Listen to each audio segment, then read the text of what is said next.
At my sister's graduation dinner, fully funded by me, she and my parents ridiculed my mistakes. I raised a glass and praised her achievements. They never suspected that by morning the desperate calls would begin, and their smiles would vanish when, here we go. What if the people you loved most, the ones you sacrificed everything for, saw you as nothing more than a convenient ATM, then mocked you for your quiet suffering?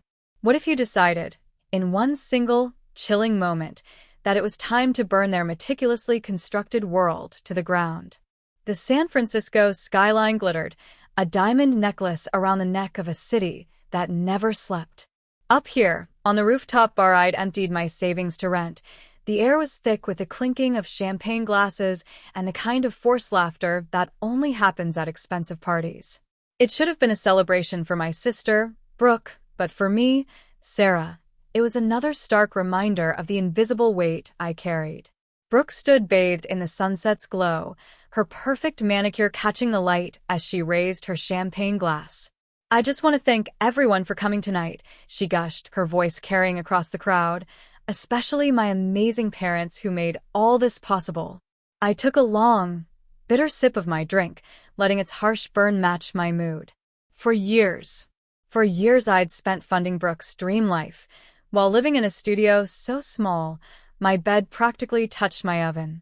The degree from Berkeley, the marketing job offer, all of it quietly arranged through my network, meticulously paid for with my careful investments and brutal overtime hours. "Sweetie, we're so proud of you," my mother, Diane, called out, dabbing at her eyes with a monogrammed handkerchief. The bartender I'd paid extra to keep the top-shelf champagne flowing popped another bottle, the sound making me flinch. It was all a performance, and I was paying for the tickets. "Sarah, grab a picture of me with Mom and Dad." Brooke waved her phone at me, oblivious. Like always, I obliged, capturing their perfect family moment while staying safely behind the camera, a ghost in my own generosity. I mumbled an excuse about checking the catering and ducked behind a decorative wall, desperate for a moment's reprieve. That's when their voices drifted over, chilling me to the bone. Poor Sarah, my mother sighed. Still stuck in that accounting job. No husband, no real achievements to speak of. I worry about her. Brooke's laugh was sharp, dismissive. "She's just jealous. I mean, look at her.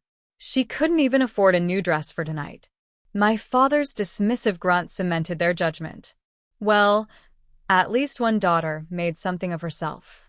I pressed my palm flat against the cool stone, trying to steady my trembling hands. The dress they mocked had cost $300, a splurge for me, but it was all I could afford after paying Brooke's final tuition installment. "Sarah?"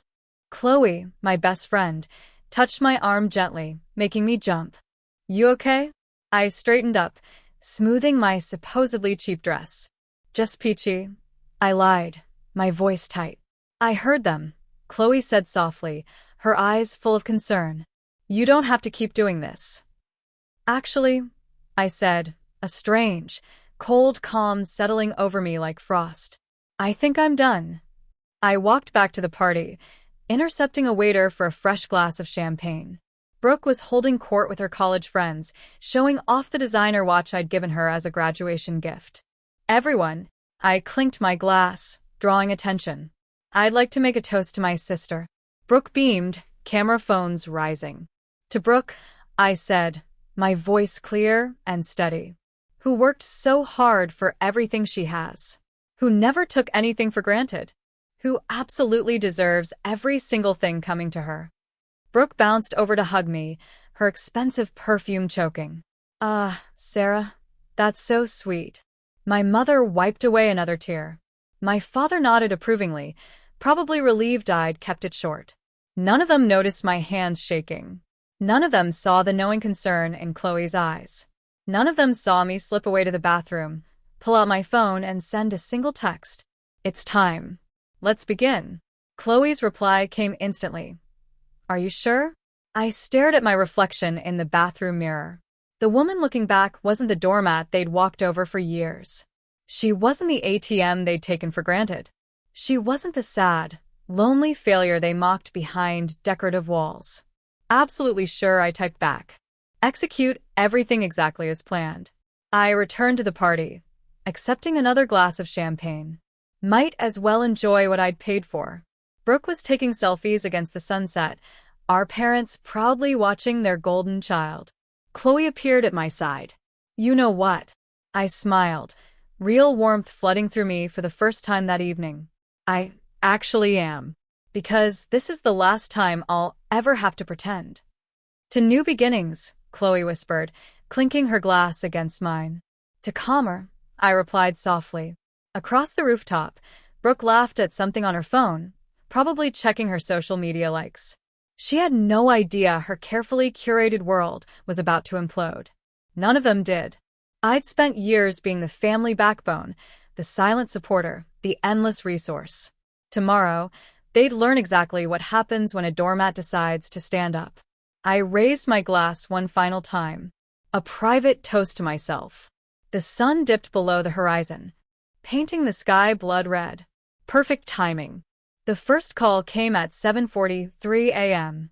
I watched Brooke's name flash across my phone screen while sipping my morning coffee, letting it ring through to voicemail. 3 minutes later, she called again and again. On the fourth call, I picked up. Hello, Sarah. Sarah? Something's wrong with my accounts. Brooke's voice was shrill with panic. All my cards are declining, and I just got an email about my rent check bouncing. I took another calm sip of coffee. That's strange. Did you call the bank? Of course I called the bank. They're saying there's no money in any of my accounts. That's impossible. The trust fund payments always go through automatically. I thought back to last month, sitting in Daniel's law office, signing the papers that would cleanly and legally transfer every penny I'd invested under Brooke's name back to my control. Maybe it's just a technical glitch, I offered mildly. I'm sure it'll sort itself out. My tuition balance is showing as unpaid, too. The university is threatening to withhold my diploma. She was crying now. Can you please help? You're good with money stuff. I'll look into it after work, I said, knowing full well there's nothing to look into. My phone buzzed with another call. Caleb, Brooke's boyfriend. I declined it with a smile, remembering the conversation I'd had with him last week. Listen, I told him bluntly. Brooke's financial situation is about to change dramatically. Thought you should know, since you seemed so invested in her lifestyle. He'd understood immediately. The gold digger's instinct for self-preservation kicking in. My office phone rang. Sarah speaking. Your sister's hysterical, my mother, Diane, said without preamble. Fix whatever's wrong with her accounts. I'm at work, Mom. I can't just... Don't give me excuses. She needs to pay her rent. And what about her new apartment deposit? The one in that luxury building. The one I'd never agreed to co-sign for, despite Brooke's assumptions. I'll look into it tonight. This is unacceptable. We're family. You need to handle this now. I ended the call, turning to my computer where an email from Mark waited. The job offer in Geneva looked more tempting by the minute. My phone buzzed again. A text from Chloe. Brooke just showed up at my apartment crying. Says Caleb isn't answering her calls. Shocking. I texted back, almost like he was only interested in her money. She's asking if she can crash here. What should I say? Tell her you're subletting to a family member next month. Stick to the plan. Around noon, my father called. Whatever game you're playing, stop it, he growled. Your sister's future is at stake. What game? I kept my voice innocent. I'm just as confused as everyone else. Like hell you are. You've always been jealous of her success. Dad. I cut in smoothly. I have a meeting.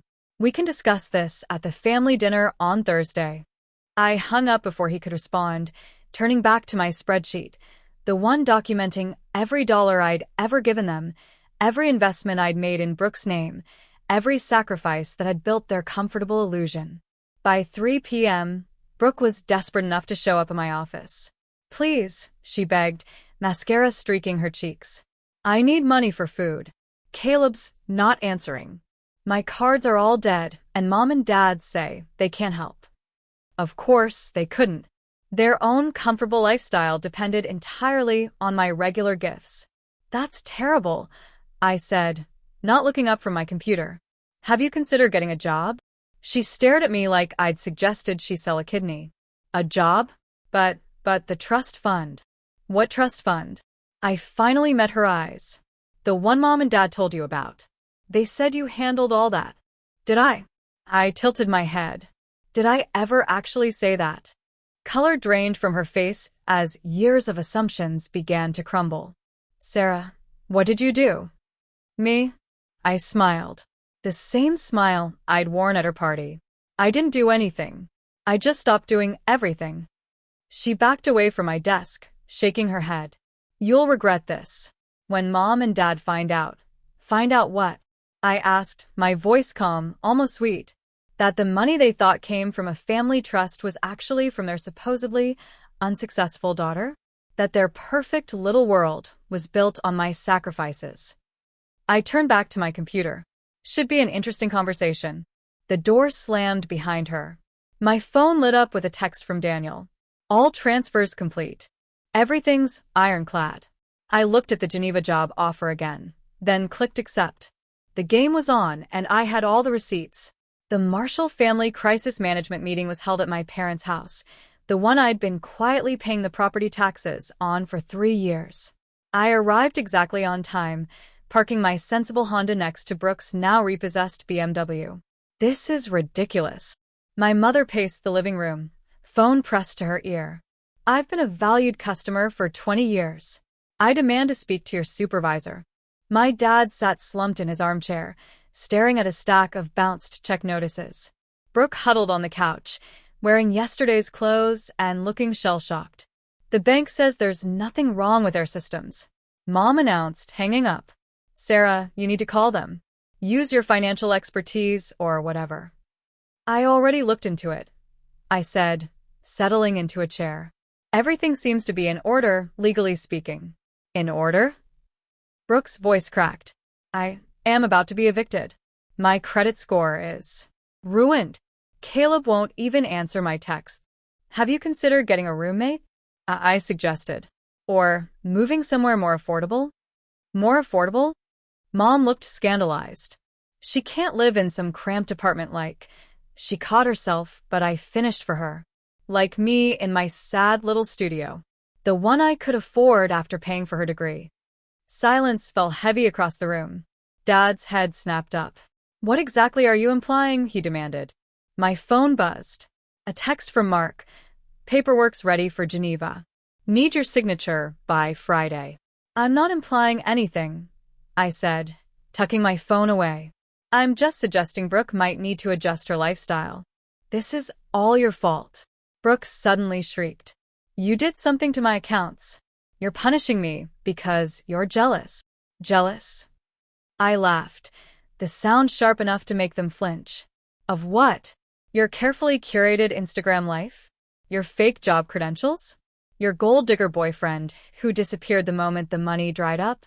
How dare you? Mom stepped toward me. After everything we've done for you. Everything you've done for me? I stood slowly. Please enlighten me. What exactly have you done for me? We raised you.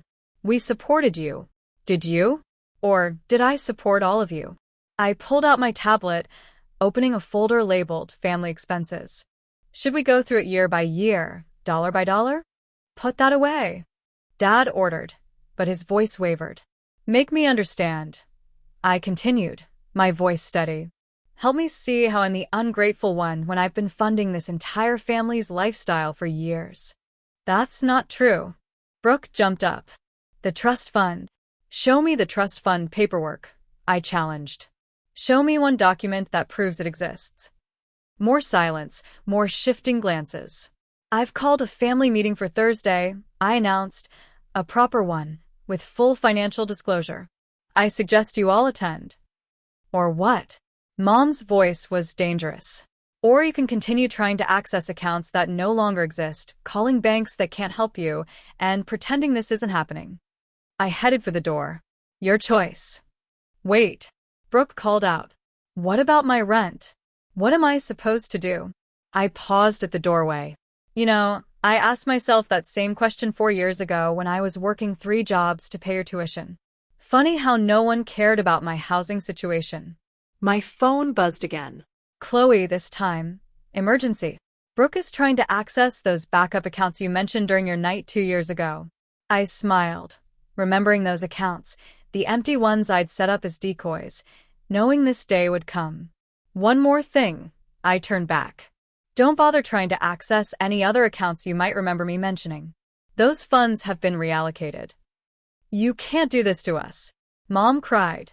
We're family. Family? I met each of their eyes in turn.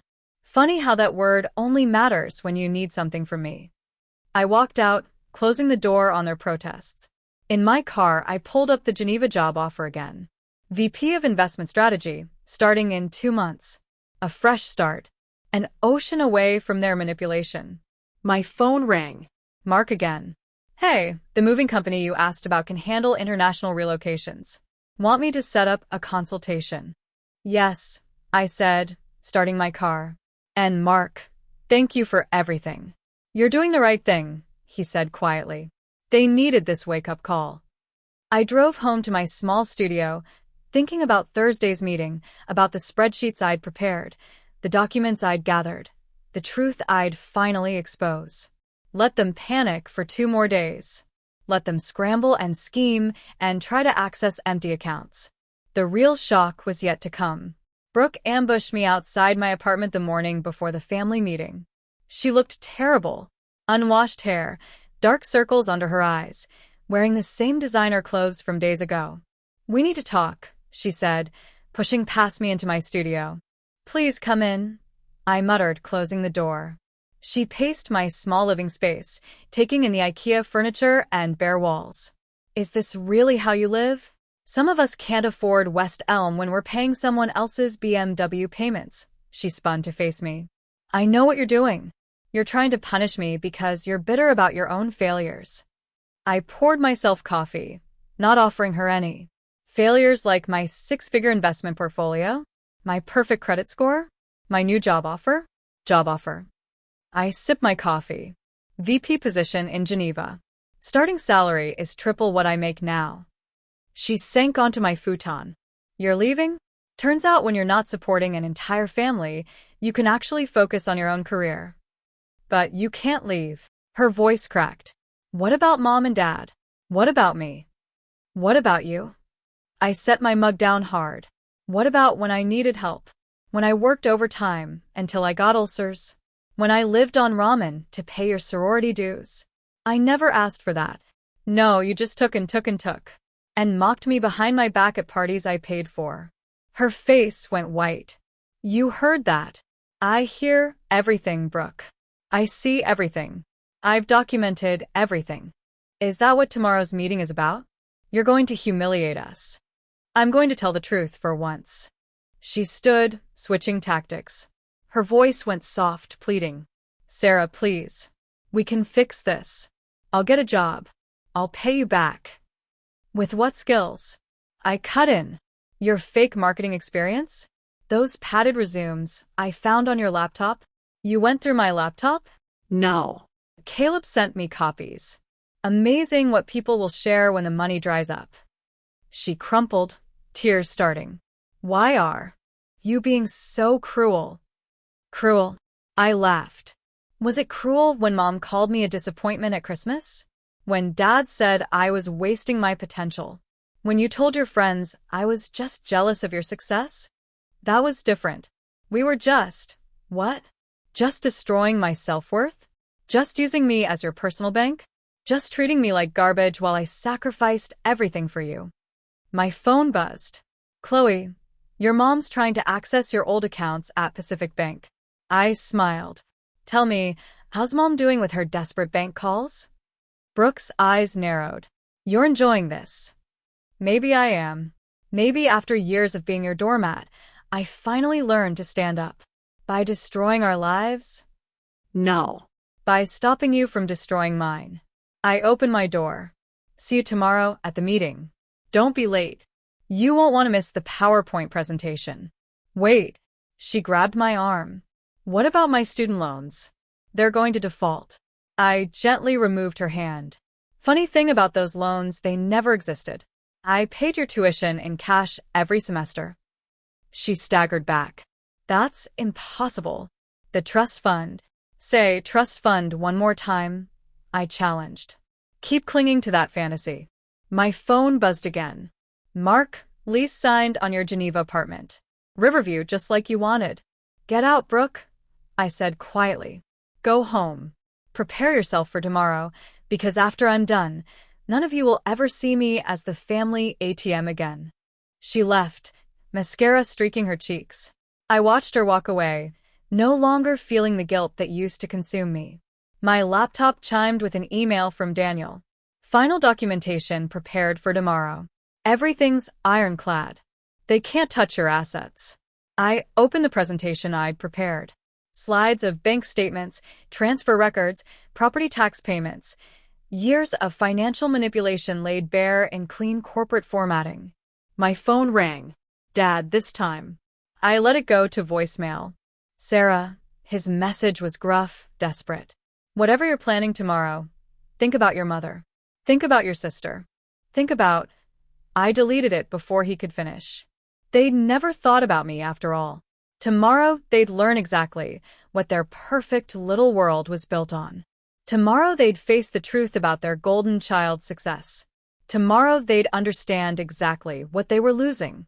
And then I'd board a plane to Geneva, leaving them to clean up their own mess for once. I closed my laptop, smiling at the thought of their faces when they saw the first slide. The real cost of family, a financial autopsy.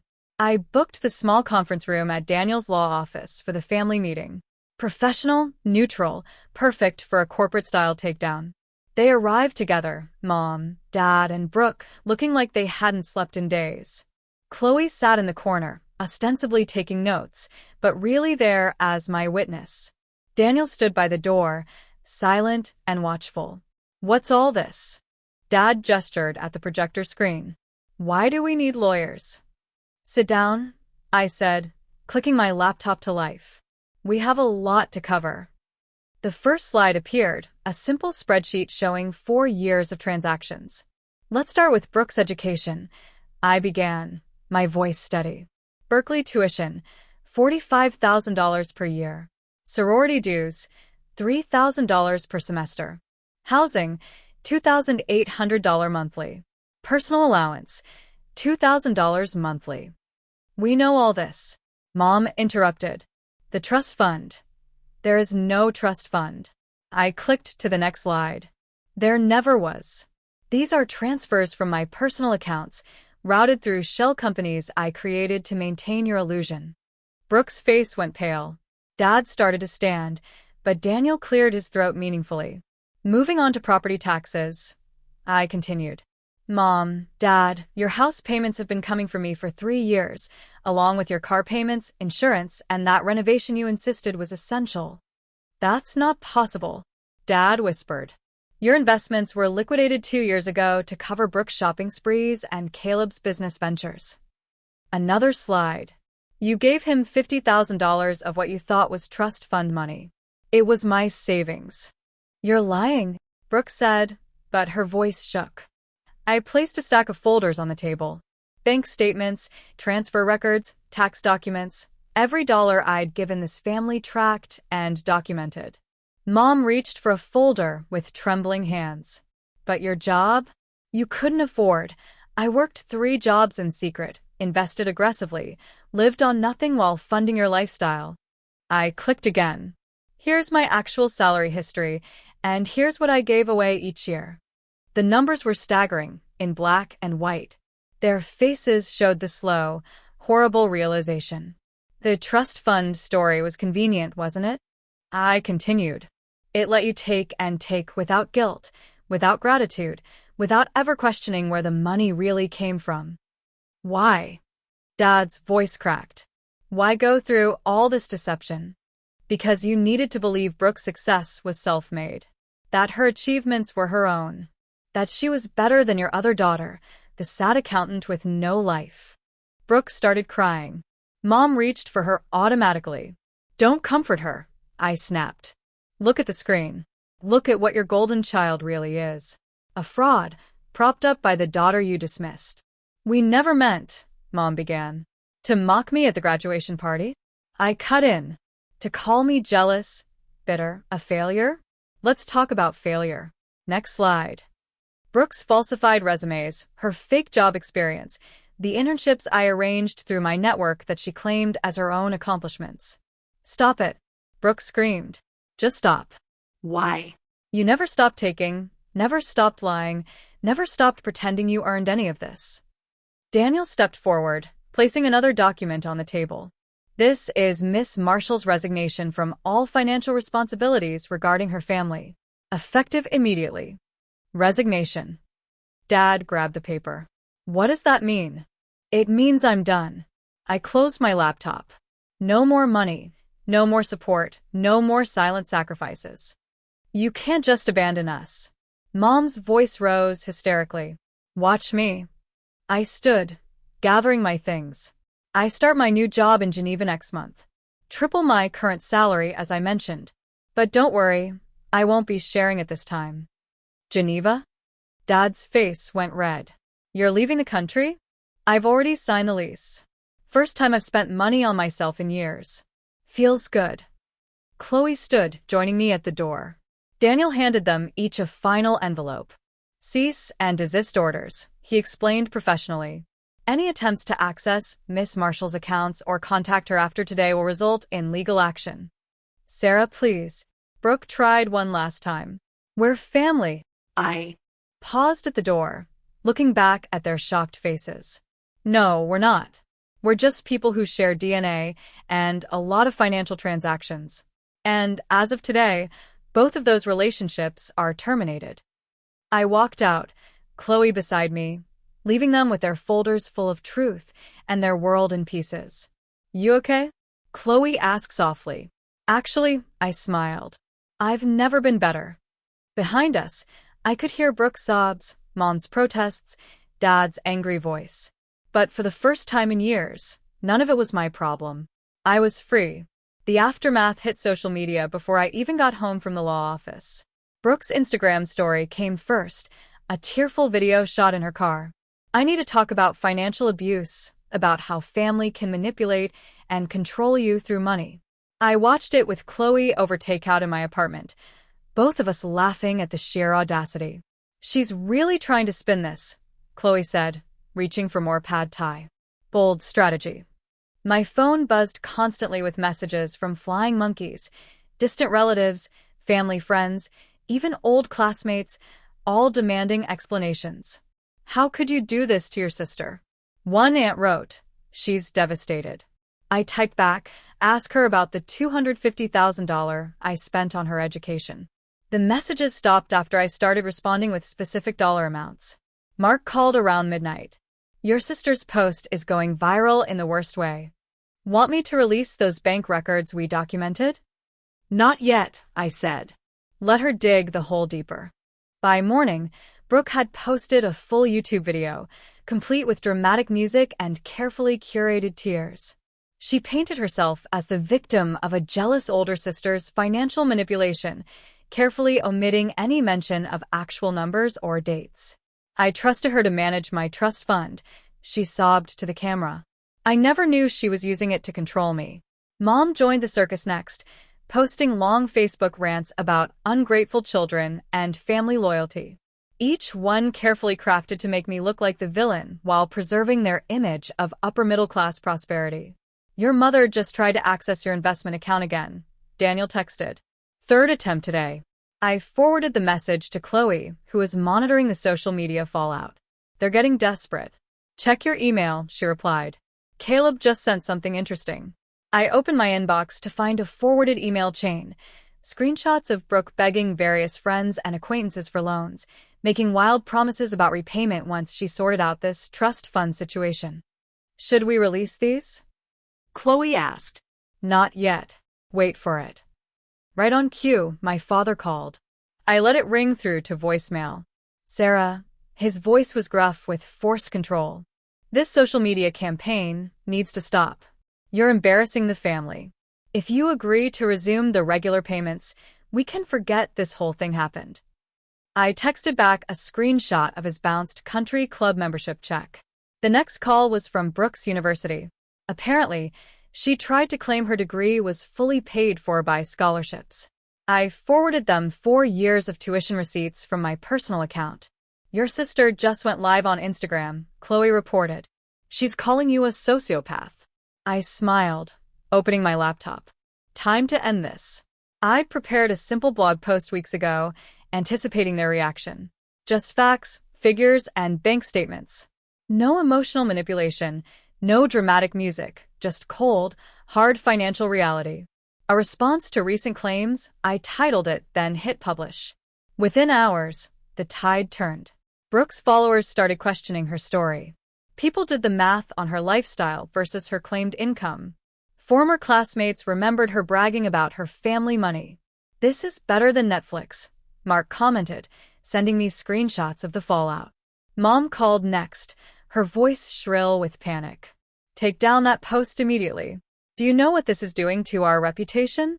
Funny, I replied. You weren't worried about my reputation when you called me a failure at Brooke's party. That was different. We're your parents. Not anymore. You're just people who owe me a lot of money. I hung up as another email arrived from Caleb, offering to sell more screenshots of Brooke's desperate messages in exchange for cash. Tell him I'll pass, I wrote to Chloe. The truth is doing enough damage on its own. My phone buzzed with a text from Daniel. Your parents are trying to refinance their house. Bank denied them due to insufficient income. I closed my laptop, feeling strangely empty. The revenge was complete. The truth was out. But something still nagged at me. You okay? Chloe asked softly. I thought I'd feel better, I admitted, more satisfied. Maybe because deep down, this isn't about making them suffer. It's about finally being free. She was right. The viral posts, the family drama, the public shame. None of it mattered as much as the simple fact that I was finally completely done. My phone lit up with another notification. Brooke posting yet another tearful video. I turned the phone face down without watching it. Let them rage. Let them spin their stories. Let them face the consequences of their actions. I had a plane ticket to Geneva and a new life waiting. That was all that mattered now. The final explosion came 3 days before my flight to Geneva. I was packing boxes when Chloe burst into my apartment without knocking. Turn on your phone, she demanded. Right now. I'd kept it off all morning, enjoying the silence. When it powered up, the notifications flooded in. Brooke had gone nuclear. Her latest video had over 1 million views already. In it, she sat with our parents, all 3 of them looking appropriately somber as they revealed the truth about my mental state, claiming I'd fabricated everything due to a psychotic break. We should have seen the signs, Mom sniffled on camera. The isolation, the obsessive record-keeping, the paranoid delusions about supporting us financially. Did they really think this would work? I asked Chloe, oddly calm. My phone rang. Mark, check your email now. The subject line read, Thought you might need these. Inside were dozens of emails between Brooke and various companies, her attempting to leverage her social media following for sponsorships, desperately trying to maintain her lifestyle. But the real bomb was in the attachments, screenshots of her private messages with Caleb, planning this latest video. Time to end this? Chloe asked quietly. I nodded. Time to end this. We spent the next hour uploading everything. Bank statements showing my payments for their mortgage, email threads about Brooke's fake resumes, text messages from my parents demanding money, the legal documents proving I'd funded everything. But the killing blow was the audio file, a recording from Brooke's graduation party capturing their mockery word for word. Send it, I told Chloe. She hit publish on my behalf, then hugged me as I finally broke down. It's okay, she whispered. Let it out. Years of suppressed emotion poured out. Not just anger or satisfaction, but grief for the family I'd never really had. The support I'd never received. The love that had only flowed one way. My phone exploded with notifications as the truth spread. Brooke's followers turned on her. The family friends who'd condemned me went silent. Local news outlets started calling. Then came the text from Daniel. Your parents are at my office threatening legal action. Should I show them the trust fund documentation? Show them everything, I replied. An hour later, He sent an update. They left in tears. Your father said, and I quote, "We didn't know. We really didn't know." They knew, I texted back. They just didn't care. Mark called next. The Geneva apartment is ready. Want me to move up your flight? I looked around at my half-packed boxes. Yes, please. Social media was in meltdown. Brooke's influencer career was imploding in real time as sponsors dropped her. Mom's Facebook friends were sharing my evidence, turning their perfect family image to ash. Sarah, Chloe said softly, showing me her phone. Look. A new video was going viral. Caleb, speaking directly to camera from what looked like an expensive hotel room. Everything Brooke claimed is a lie, he stated flatly. I watched her spend her sister's money for years. Watched her mock the person who gave her everything.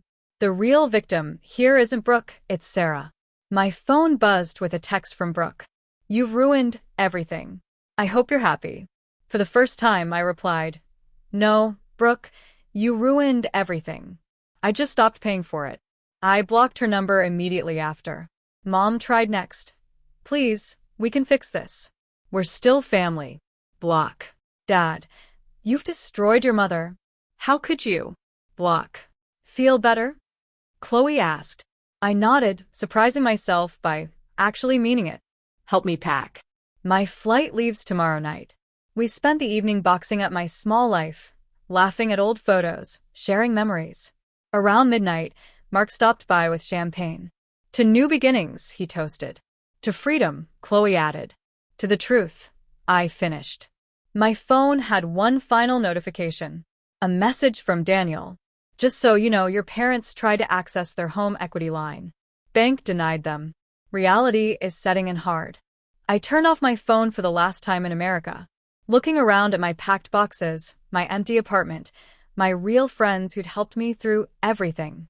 You know what's funny? I told them.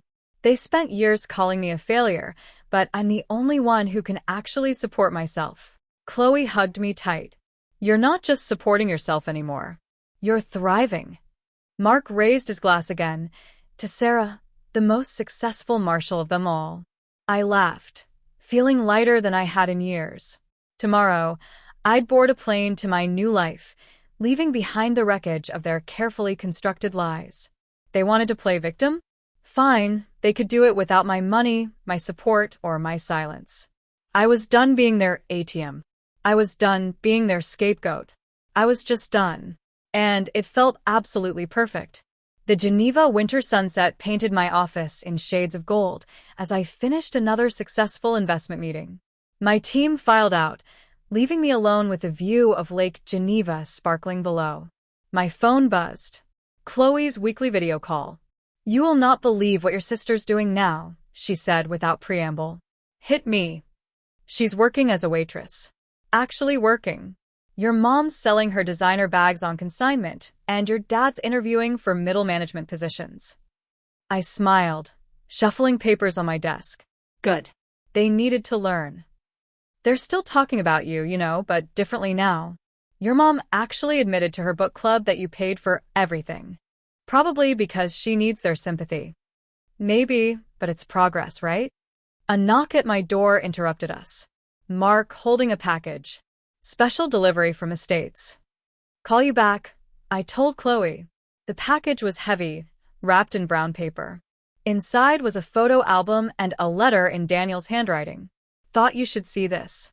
Your family's house sold at auction last week. They're moving into an apartment. Brooke is working 2 jobs. Your mother's starting therapy. Your father stopped drinking. They're learning to live within their means for the first time. I flipped through the album. Newspaper clippings about their financial downfall. Screenshots of Brooke's much humbled social media presence. Photos of the house sale. The last page held a handwritten note from my mother. Sarah, I don't expect forgiveness. I don't deserve it, but I want you to know, I understand now. I see what we did to you, what we took from you. I'm sorry. Not because we got caught, but because we hurt you. Mom, Mark asked softly. You okay? Better than okay, I replied, closing the album. Ready for dinner? That new place by the lake. Over wine and pasta. Mark updated me on the latest office gossip. My phone buzzed occasionally. Work messages, friends checking in, life moving forward. Not one message from my family. They'd finally learned. Package for you at reception, the maitre d' announced, bringing over a small box. Inside was a framed photo from Chloe. Me at Brooke's graduation party raising that final toast, but she'd added text over it. Here's to karma, consequences, and choosing yourself. Perfect timing, I told Mark. This is going on my office wall. Speaking of timing, he reached into his jacket. The board approved your proposal. You're officially running our new investment division. I took the contract, smiling at the 7-figure salary. Not bad for the family failure. You were never a failure, he said seriously. They just needed you to feel like one so they could keep using you. My phone lit up. Chloe again. Brooke just posted about learning valuable life lessons about privilege and responsibility with a photo of her in her waitress uniform. I laughed, showing Mark. Now that's karma. You could reach out, he suggested carefully, if you wanted. I don't, I said simply. They're learning to stand on their own feet. Finally, the waiter brought dessert, chocolate soufflé with 2 spoons. Through the window, I could see the lights of Geneva reflecting on the lake, my new home sparkling with possibility. You know what the best revenge is? I asked Mark. What's that? Living well. Building something real. Succeeding on my own terms. He raised his wine glass. To living well. My phone buzzed one last time. Daniel, sending a final update. Your parents asked me to forward their new address in case you ever want to contact them. Should I? I typed back, no. Some chapters need to stay closed. The soufflé was perfect. The wine excellent. The company exactly what I wanted. No guilt. No obligation. No family drama draining my energy and bank account. Just me, my success, and the life I'd chosen. Ready to go? Mark asked as we finished. I looked out at Geneva, at my future, at everything I'd built for myself. More than ready. We stepped out into the crisp Swiss night, my heels clicking on ancient cobblestones. Above us, stars sparkled in a clear sky. Ahead of us, the lake reflected 1,000 lights. Behind us, an ocean away, my family was finally learning to live in the world they'd created for themselves, and I was exactly where I needed to be. Not all endings need to be neat and tidy. Not all stories need reconciliation. Sometimes the perfect ending is simply walking away and never looking back. I'd chosen myself, finally, completely, irrevocably. And I never felt more free. Geneva, in its winter cloak, was breathtaking. Each morning, I woke to the crisp, clean air and the sight of Lake Geneva, a vast, shimmering canvas reflecting the ever-changing sky. My apartment, overlooking the water, felt less like a residence and more like a sanctuary.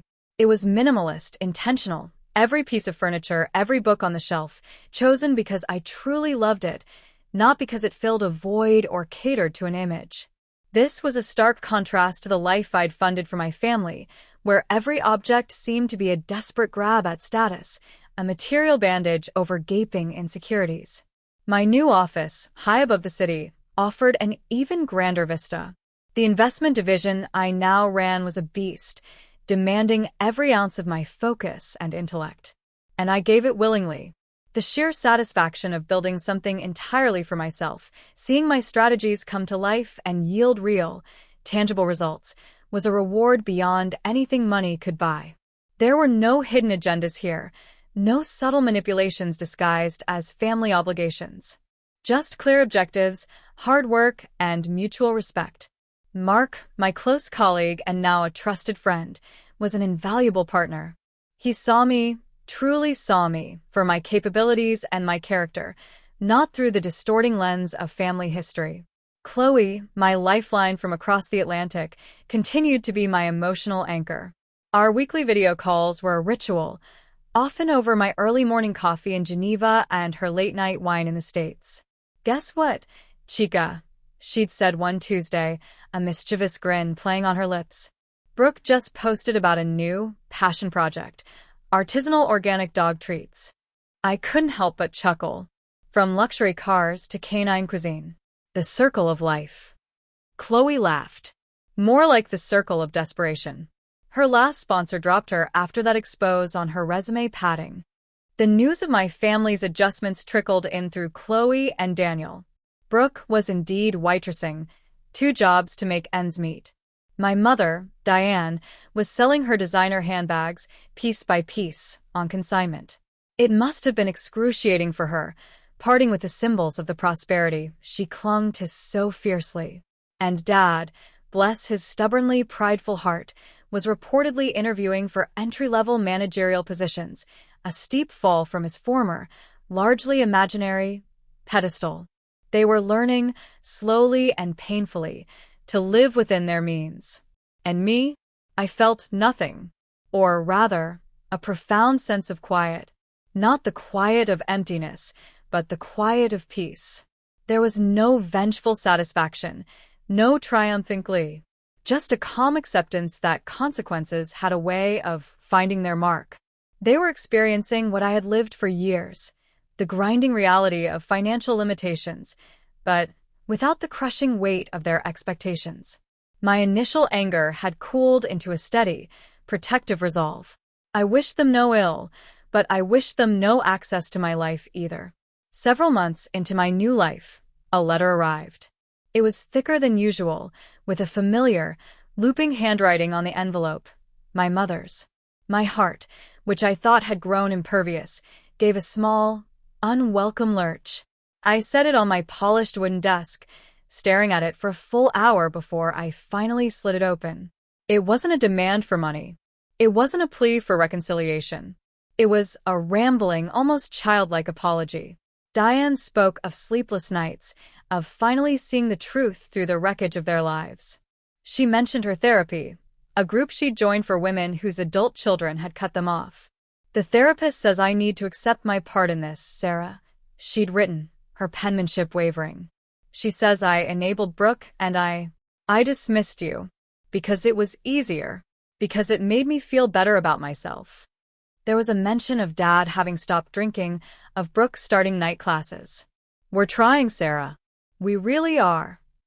The letter ended with a plea for understanding, not forgiveness. "Just know that we finally see it. And we're so sorry for the pain we caused." I read it twice, then a third time. It wasn't the perfect, movie-ready apology, but it was raw, unpolished. For a moment, a wave of profound sadness washed over me. Not for them, but for the daughter I had been, the one who had so desperately craved that very apology, that very recognition for so many years. The Sarah who would have crumbled into her mother's arms, weeping with relief. But that Sarah no longer existed. That Sarah had packed her bags, crossed an ocean, and built an empire of self-worth. I called Chloe. "My mom sent a letter," I said, my voice carefully neutral. Oh boy. "What fresh hell?" "No, actually, it's an apology. A real one, I think." I read her excerpts.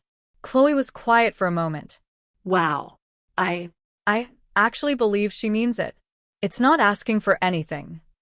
That's what makes it so disorienting, I admitted.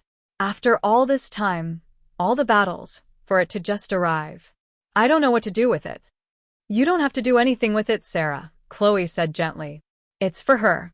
Her journey. You accepting it or not accepting it or replying or not replying doesn't change what you've built." She was right, of course. My peace wasn't contingent on their suffering, nor on their redemption. It was my own creation. I decided to hold on to the letter, tucking it into a drawer, a testament to a past I had survived, not a bridge to a future I desired. My life in Geneva flourished. The new investment division under my leadership became a standout success, my reputation growing beyond the confines of the firm. I traveled for work, met fascinating people, explored new cultures. My circle of friends expanded to include brilliant, driven women and men who celebrated each other's successes and offered genuine support. Mark and I grew closer, our professional partnership deepening into a rare and comfortable intimacy. We shared dinners, discussed books, and found joy in the simple rhythms of life outside the high-stakes world of finance.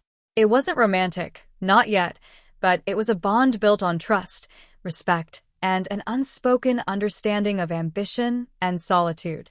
He was a quiet, steady presence, a stark contrast to the chaotic drama of my past. Then came the call from Daniel. His voice was strained, heavy with an emotion I rarely heard from him. "Sarah, I have some difficult news about your father." My blood ran cold. Despite everything, despite the anger and the pain, he was still my father. He had a heart attack. It was pretty severe. He's in intensive care. A jolt went through me, sharp and unexpected. Not a triumph, not relief, but a hollow ache. The man who had dismissed me grunted approval at Brooke's casual cruelty, who had allowed me to be their family A-team. He was fighting for his life. Is he? I couldn't bring myself to say it. Stable for now. But it's touch and go. Your mother wanted me to tell you. She didn't know how to reach you directly. A part of me, the old, wounded part, wanted to ignore it, wanted to remember every slight, every dismissal. But the new Sarah, the stronger Sarah, felt a different pull. Not of obligation, but of a quiet, human acknowledgement of mortality. "Thank you, Daniel. Please keep me updated." I told Mark. He listened patiently, then simply said, "Do what you need to do, Sarah. No regrets." Chloe, when I called her, echoed the sentiment. It's okay to feel whatever you're feeling. And it's okay to decide not to go or to go. This isn't about them anymore. It's about your peace. For 2 days, I wrestled with it. My father, a complex man, weak in many ways, but still the man who had taught me to ride a bike, who had beamed with pride at my elementary school achievements before the golden child narrative took over. Could I let him die without something? Not forgiveness, not reconciliation, but just acknowledgement? I booked a flight. The hospital in the States was sterile and hushed, a stark contrast to the vibrant chaos of Geneva. My mother was there, a shadow of her former self, her hair streaked with gray, her expensive clothes replaced by something more subdued, worn. She looked up as I approached, her eyes wide with shock, then filled with tears. "Sarah?" Her voice was a fragile whisper. She took a step towards me, then hesitated, as if unsure if I would recoil. "Mom," I said, my voice steady. She didn't hug me. She didn't try to explain or apologize again. She just looked at me, a raw, undeniable gratitude in her eyes. "Thank you for coming." Brooke was there too, sitting by Dad's bedside. She was thinner, her face bare of makeup, looking startlingly young and vulnerable. The carefully constructed facade was gone. She glanced up, her eyes meeting mine, and I saw not resentment, but a flicker of fear, then a deep, tired sadness. We didn't speak, not then. Dad was hooked up to a tangle of tubes and wires, his face pale, his breathing shallow. He looked so small, so utterly human. The powerful, gruff man who had dominated our lives, now reduced to this fragile state. I stood there for a long time, just watching him, a complicated tapestry of emotions swirling within me. Anger, yes, for all the years, but also a strange, quiet grief for what could have been, for the father I had lost long before this moment. When he finally stirred, his eyes fluttered open, unfocused at first. He saw Mom, then Brooke, then his gaze landed on me. His eyes widened slightly, a flash of surprise, then something else. Recognition. And perhaps regret. He tried to speak, a weak croak, but no words came out. I leaned closer, not to offer false comfort, but just to be there. "It's okay, Dad," I said, my voice barely a whisper. "Just rest." I stayed for 3 days. I didn't engage in family drama. I didn't talk about the past or the money. I simply existed in that space, an observer, a quiet presence. I saw my mother and Brooke in a new light, stripped of their illusions. They were struggling, yes, but they were also, in their own broken ways, showing up for each other. They were a family, forged in crisis, learning to navigate a world without me as their shield. On the third evening, as Dad's condition slowly stabilized, I found Brooke in the hospital cafeteria, sipping lukewarm coffee. She looked up as I approached. He's going to be okay, they think, she said, her voice hoarse. That's good, I replied, sitting opposite her. A long silence stretched between us, filled with unspoken words, with years of hurt. Then she surprised me. I listened to that audio, Sarah. From the party. Mom and Dad, too. Her eyes were filled with unshed tears. I heard what I said. What we all said. She shook her head, a raw, choking sound escaping her. God, Sarah. How could we be so cruel? It was the first time she had ever truly acknowledged the depth of her actions, her words. My heart ached, a sharp, physical pain. Not for her, not for me, but for the devastating realization of how utterly broken we had all been. It doesn't matter now, Brooke, I said, my voice soft but firm. It happened, and I've moved on. I know, she whispered, and I'm sorry. Truly sorry. I never understood. Not until everything fell apart. She looked at me, her eyes pleading. Can you ever forgive me? I looked at her, truly looked at the woman who had been my sister, my tormentor, my greatest financial burden, and realized something profound. Forgiveness wasn't about absolving her sins. It was about releasing my own chains. I forgive you, Brooke, I said, the words feeling surprisingly light on my tongue. Not for you, but for me. So I can truly be free. Her eyes welled up, and she nodded, a single tear tracing a path down her cheek. Thank you, she choked out. Thank you, Sarah. But forgiveness, I knew, didn't mean reunion. It didn't mean forgetting. It meant I could remember the past without the bitterness poisoning my present. It meant I could look at her, at my parents, and see flawed, broken individuals, without having to carry their burdens. I returned to Geneva a few days later, lighter than I had been in years. The visit had been necessary, not to mend bridges, but to understand the terrain I had left behind. My father made a slow but steady recovery, and I received occasional updates from Daniel.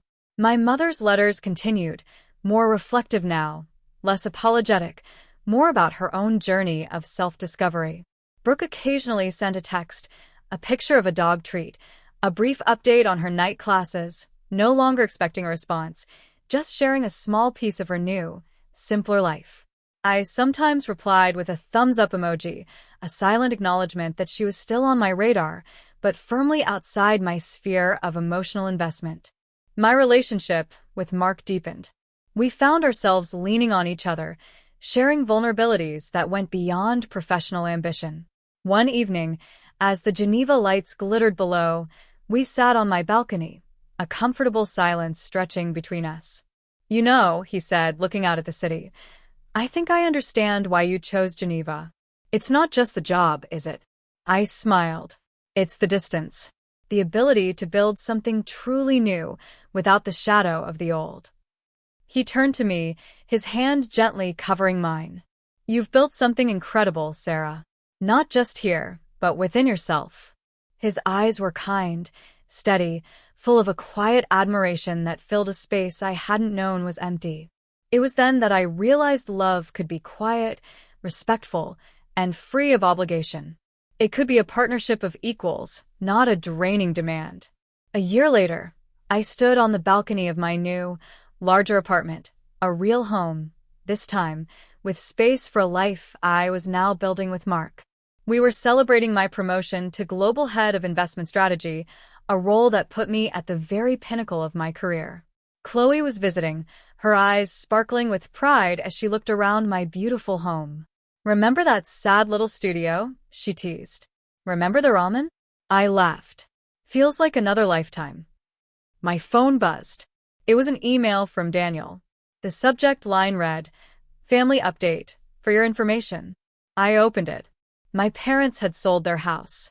Not at auction, but in a quiet sale, downsizing to a smaller, more manageable property. Brooke had completed her night classes and was working as a junior marketing assistant for a local nonprofit, building her skills from the ground up. She was even fostering dogs from the shelter. They were all living within their means, contributing to their own lives. They were, in a strange, unexpected way, thriving. I showed the email to Chloe. She read it, then looked at me, a thoughtful expression on her face. They really did it, didn't they?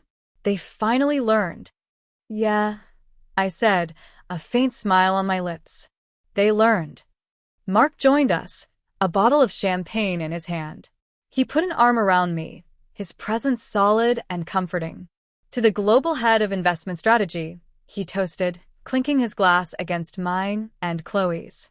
To freedom, Chloe added, her eyes twinkling. To building a life that is truly your own, I finished, looking out at the glittering lights of Geneva, at the endless possibilities stretching before me. I closed my eyes for a moment, letting the warmth of the champagne, the affection of my chosen family, and the cool, crisp air of my new home wash over me. The ghost of the past no longer haunted me. The anger had dissipated, replaced by a profound sense of self-possession. I had walked away, and in doing so, I had not only saved myself but, in a twisted, unexpected way, had also forced those who had taken advantage of me to finally find their own footing. They were on their path, and I was on mine, worlds apart, yet finally, authentically living. There were no grand reunions, no perfect Hollywood endings, but there was something far more real and enduring. Peace. A fierce, hard-won peace. My life wasn't a story of revenge. It was a story of reclaiming. Reclaiming my worth, my finances, my future. And in that reclamation, I discovered that the most powerful form of love was self-love, and the truest freedom came from setting boundaries, holding them firm, and walking confidently into a life designed entirely by me. This journey has been a whirlwind of emotions, a raw exploration of family dynamics, betrayal, and the ultimate triumph of self-worth. It makes you wonder, doesn't it, about the silent battles people fight and the hidden costs of enabling those we love?